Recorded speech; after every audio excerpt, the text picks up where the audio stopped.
Hello friends, आपका एक बार फिर से स्वागत है हमारे यूट्यूब चैनल जीनियस दीक्षा में। आज के इस वीडियो में हम आपको बताने जा रहे हैं श्री कृष्ण के बचपन के एक रोचक किस्से के बारे में। जैसा कि हम सभी जानते हैं कि भगवान श्री कृष्ण ने अपने इस अवतार में जन्म से लेकर महाभारत के युद्ध तक बहुत सी आश्चर्यचकित कर देने वाली लीलाएं की हैं।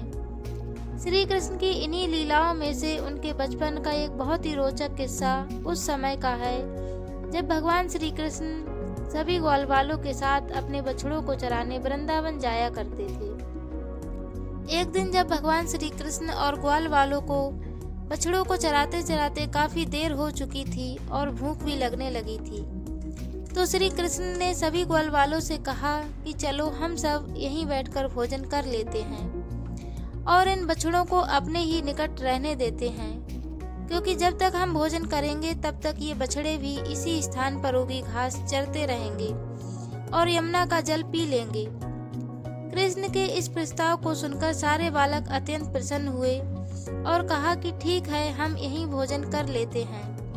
तब उन्होंने बछड़ों को घास चरने के लिए छोड़ दिया और श्री कृष्ण को बीच में बैठाकर सारे बालक उनके चारों ओर बैठ गए। बीच में बैठे श्री कृष्ण कमल के फूल के मध्य भाग जैसे प्रतीत हो रहे थे और सभी ग्वालवाल उनकी पंखुड़ियां लग रहे थे। उसी समय पास चरते हुए बछड़े नई उगी घास के लालच में निकट के घने जंगल में चले गए और धीरे धीरे आंखों से ओझल हो गए। जब बालकों ने देखा कि बछड़े उनके पास नहीं हैं, तो वे डर गए और कृष्ण कृष्ण चिल्लाने लगे। इधर ग्वाल वालों से अपने प्रेम के कारण कृष्ण नहीं चाह रहे थे कि उनके मित्र भोजन का आनंद छोड़कर बछड़ों की खोज करने जाएं। इसीलिए उन्होंने अपने मित्रों से कहा कि मेरे प्रिय मित्रों, तुम्हें अपना भोजन छोड़ने की कोई आवश्यकता नहीं है। तुम भोजन का आनंद लो, मैं स्वयं जाकर देखता हूँ कि बछड़े कहाँ हैं। इस प्रकार भगवान कृष्ण तुरंत ही बछड़ों को गुफाओं तथा झाड़ियों में खोजने के लिए चल पड़े। उन्होंने पर्वतों की दरारों, झाड़ियों, गुफाओं तथा जंगलों में सब जगह खोज की, किंतु बछड़े कहीं नहीं मिले।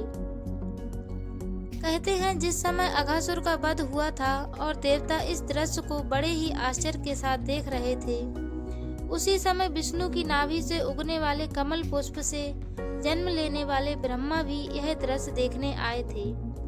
उन्हें आश्चर्य हुआ कि कृष्ण जैसा छोटा बालक इतने आश्चर्यमय कार्य कैसे कर सकता है।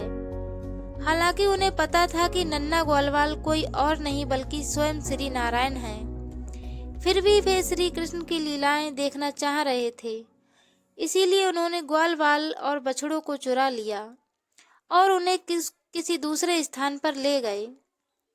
इसीलिए श्री कृष्ण के बहुत ढूंढने पर भी बछड़े उन्हें नहीं मिले। यहाँ तक कि जब वे वापस यमुना तट पर पहुंचे तो भोजन करते हुए अपने मित्रों को भी खो बैठे। वैसे तो एक ग्वाले के रूप में भगवान कृष्ण ब्रह्मा जी से बहुत छोटे थे, परंतु भगवान होने के कारण उन्हें यह समझने में देर न लगी कि सारे बछड़े और बालक ब्रह्मा जी द्वारा चुरा लिए गए हैं। अब श्री कृष्ण सोचने लगे, ब्रह्मा ने सारे बालकों और बछड़ों का अपहरण कर लिया है, अब मैं वृंदावन कौन सा मुंह लेकर जाऊंगा। यदि सभी ग्वालवाल वापस घर नहीं पहुंचे तो इन सब की माताएं अत्यंत चिंतित होंगी। इसीलिए उन्होंने अपने मित्रों की माताओं को चिंता से बचाने और ब्रह्मा जी को अपनी शक्ति से अवगत कराने के लिए तुरंत ही ग्वालवालों तथा बछड़ों के रूप में अपना विस्तार कर लिया।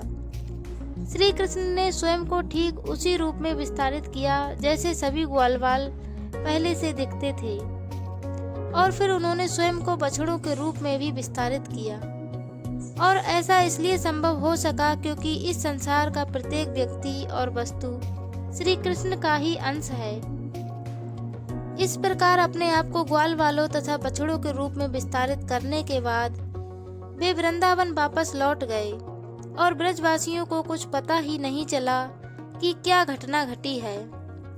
वृंदावन में प्रवेश करने के बाद सारे बछड़े अपनी अपनी शालाओं में चले गए और सारे बालक अपने अपने घरों तथा अपनी माताओं के पास पहुंच गए।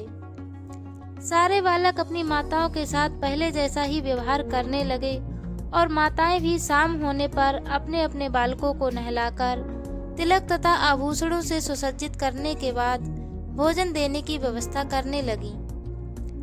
और फिर ऐसे ही इस घटना को 1 वर्ष व्यतीत हो गया। जब ब्रह्मा जी ने देखा कि उनके द्वारा ग्वाल वालों और बछड़ों की चोरी करने के बाद भी श्री कृष्ण ने सारी स्थिति को बहुत ही सरलता से संभाल लिया है और ब्रजवासियों को इसकी भनक तक नहीं लगी है कि सारे ग्वालवाल और बछड़े स्वयं श्री कृष्ण ही हैं, तो एक दिन ब्रह्मा जी श्री कृष्ण के सामने प्रकट हुए और श्री कृष्ण को अपने द्वारा ग्वालवाल और बछड़ों की चोरी की पूरी बात बताई और उनसे क्षमा याचना करने लगे। परंतु श्री कृष्ण को तो इन सब बातों का पहले से ही पता था और इसीलिए उन्होंने ब्रह्मा जी को क्षमा कर दिया।